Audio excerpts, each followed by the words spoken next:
Hello, hi everyone. कसे आहात सर्व? मजेत ना? तर आज शॉर्ट व्हिडिओ घेऊन आलेली आहे खास तुमच्यासाठी. माझं हे खूप दिवसांचं स्वप्न होतं की हे मी मागवावं. ड्रीम मॅग्नेट होतं खरं तर. हा माझा मी इन्स्टावर खूप लोकांच्या व्हिडिओजमध्ये बघितलेले आहे आणि हे मला कधीपासून पाहिजेच होतं माझ्या फ्रीजसाठी. हे माझं फ्रीज मॅग्नेट ढॅन. हे बघा, हे मराठी महिन्याचं मॅग्नेट आहे आणि हे खूप सुंदर आहे. मला कधीपासून ही घ्यायची इच्छा होती.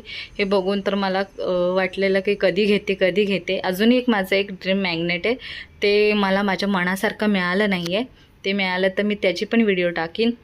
आता आपण जाऊया माझ्या फ्रीजवर हे लावायला. तर अशा पद्धतीने मी लावत आहे आणि बघा कसं वाटतं आहे माझ्या फ्रीजला. मस्त आहे ना? छान आहे. त्याच्यानंतर मी एक मस्त सेल्फी काढलेला आहे. तो कसा वाटतोय